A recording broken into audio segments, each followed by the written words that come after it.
ನಮಸ್ಕಾರ. ನನ್ನ ಯೂಟ್ಯೂಬ್ ಚಾನಲ್ಗೆ ಎಲ್ಲರಿಗೂ ಹೃತ್ಪೂರ್ವಕವಾಗಿ ಸುಸ್ವಾಗತ.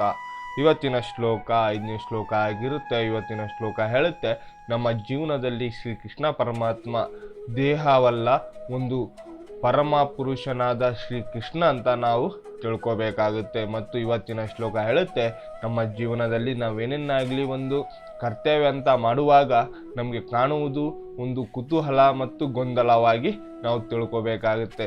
ಅಂದರೆ ನಾವು ಏನೇನಾಗಲಿ ಒಂದು ಕೆಲಸ ಆಗಲಿ ಏನೇ ಆಗಲಿ ಅದರ ಒಂದು ಜ್ಞಾನ ಇದ್ದರೆ ಮಾತ್ರ ನಮ್ಮ ಕೆಲಸವನ್ನು ನಾವು ಮಾಡ್ಬೋದು. ಇಲ್ಲವಾದರೆ ನಮ್ಮ ಕೆಲಸದ ಬಗ್ಗೆ ನಮಗೆ ಜ್ಞಾನ ಇಲ್ಲಾರ್ದಂಗೆ ಮಾಡಿದರೆ ಅದು ಒಂದು ಹುಚ್ಚುತನ ಆಗುತ್ತೆ. ಹಾಗಾಗಿ ನಾವೇನೇ ಆಗಲಿ ಒಂದು ಕರ್ತವ್ಯವನ್ನು ಮಾಡುವಾಗ ನಮ್ಮ ಕರ್ತವ್ಯ ಬಗ್ಗೆ ನಮಗೆ ಒಂದು ಜ್ಞಾನ ಅಂತ ಇರಬೇಕಾಗುತ್ತೆ. ಅಲ್ಲಿ ಮಾತ್ರ ಜ್ಞಾನ ಅಂತ ಇದ್ದರೆ ಒಂದು ಕೆಲಸವನ್ನು ನಾವು ಶ್ರೀಯಿಂದ ಮಾಡಬಹುದು ಅನ್ನೋದು ಈ ಶ್ಲೋಕದ ಅರ್ಥ ಕೊಡುತ್ತೆ.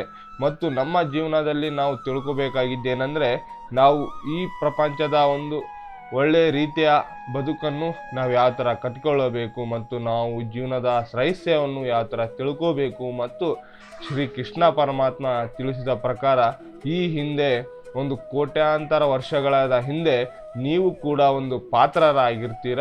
ಅದನ್ನು ನೀವು ಯಾವ ಥರ ಒಂದು ಸ್ವರೂಪವನ್ನು ತಿಳ್ಕೊತೀರಾ ಅಂತ ಈ ಶ್ಲೋಕ ನಮಗೆ ಸಂಪೂರ್ಣವಾಗಿ ತಿಳಿಸುತ್ತೆ. ಹಾಗಾಗಿ ಅರ್ಜುನನಿಗೆ ತಿಳಿಸಿದ ಒಂದು ಸಂದೇಶವನ್ನು, ಅವರಿಗೆ ಕೊಟ್ಟ ಜ್ಞಾನವನ್ನು ಯಾವ ಥರ ಇರುತ್ತೆ ಅಂತ ನಾವು ತಿಳ್ಕೊಳ್ಳೋಣ ಬನ್ನಿ.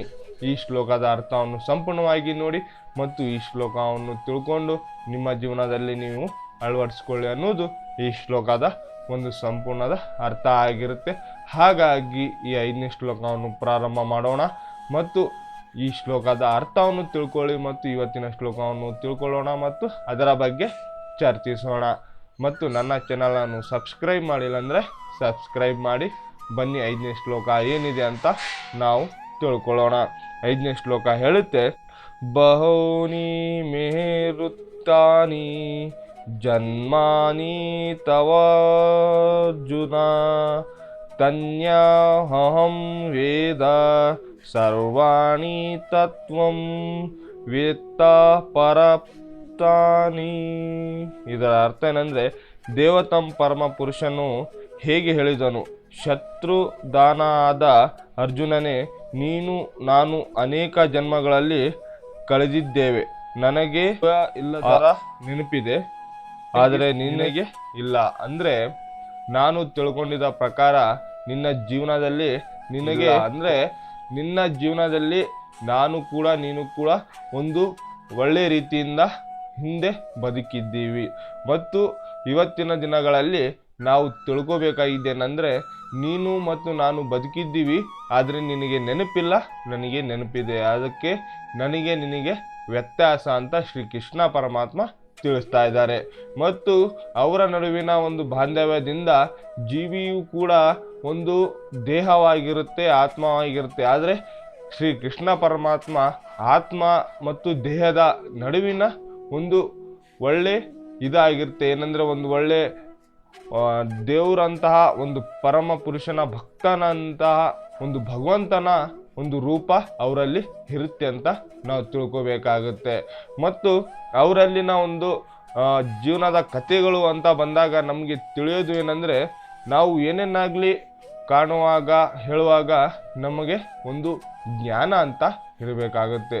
ಅಲ್ಲಿನ ಒಂದು ಜ್ಞಾನ ಇದ್ದರೆ ನಮ್ಮ ಜೀವನದ ಸತ್ಯವನ್ನು ಯಾವ ಥರ ಇಟ್ಕೊಳ್ಬೇಕಂತ ನಮಗೆ ತಿಳಿಸುತ್ತೆ. ಮತ್ತು ನಿಮ್ಮ ಜೀವನದಲ್ಲಿ ನಾವೇನನ್ನಾಗಲಿ ಕಾಣುವಾಗ ಒಂದು ತಪ್ಪು ನಿರ್ಧಾರಗಳು ತಗೊಂಡಾಗ ನಮಗೆ ಒಂದು ಒಳ್ಳೆ ರೀತಿಯ ವ್ಯಕ್ತಿಗಳನ್ನು ನಾವು ಆಯ್ಕೆ ಮಾಡಬೇಕಾಗುತ್ತೆ. ನಮಗೆ ಆಯ್ಕೆ ಮಾಡೋಕ್ಕೆ ಏನೇನೆಲ್ಲ ಬೇಕಂದಾಗ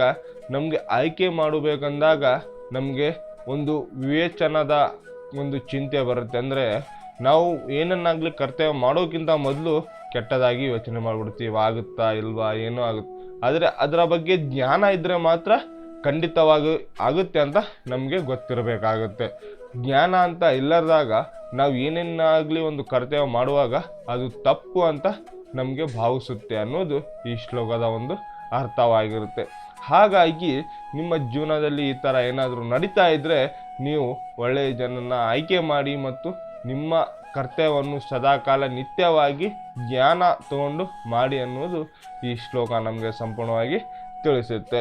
ಮತ್ತು ನಮ್ಮ ಜೀವನದ ಕರ್ತವ್ಯಗಳು ಅಂತ ಬಂದಾಗ ಶ್ರೀ ಕೃಷ್ಣ ಪರಮಾತ್ಮ ಅರ್ಜುನನಿಗೆ ಹೇಳ್ತಾನೆ, ಈ ಪ್ರಪಂಚದಲ್ಲಿ ಒಂದೊಂದು ಜೀವಿಯೂ ಸಹ ಕೋಟ್ಯಾಂತರ ವರ್ಷಗಳ ಹಿಂದೆ ಒಂದು ಪಾತ್ರವನ್ನು ವಹಿಸಿದ್ದರು.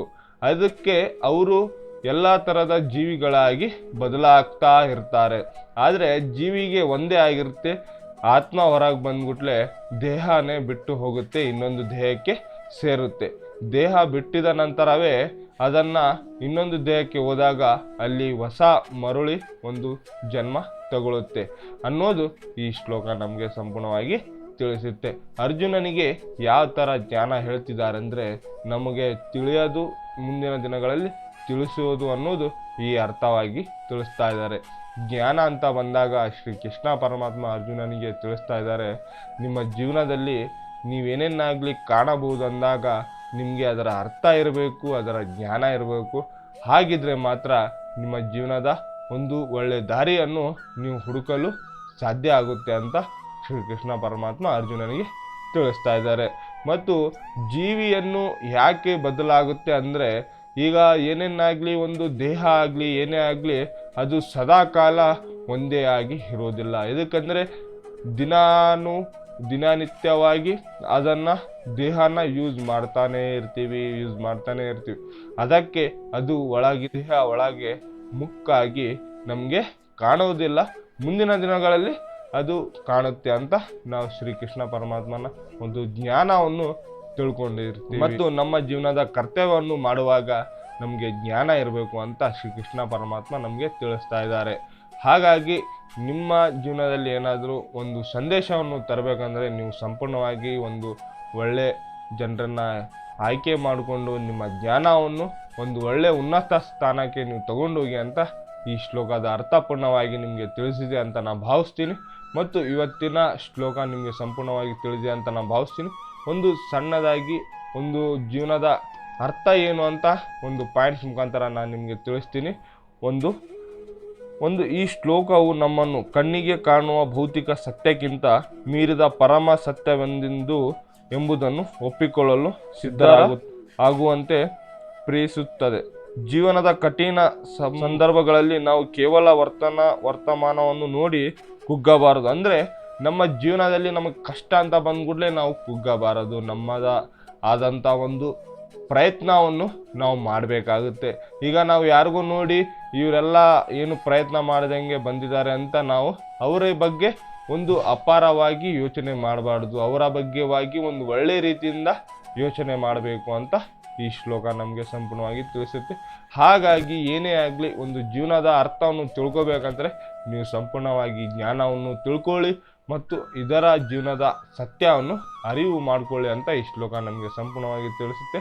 ಹಾಗಾಗಿ ಈ ಶ್ಲೋಕವನ್ನು ಇಲ್ಲಿಗೆ ಮುಕ್ತಾಯಗೊಳಿಸೋಕ್ಕಿಂತ ಮೊದಲು ಒಂದು ಶ್ರೀಕೃಷ್ಣ ಪರಮಾತ್ಮನ ಜಪ ಮಾಡೋಣ ಬನ್ನಿ.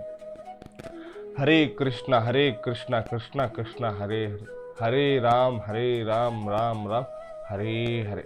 ಎಲ್ಲರಿಗೂ ಹೃತ್ಪೂರ್ವಕವಾಗಿ ನಮಸ್ಕಾರಗಳು.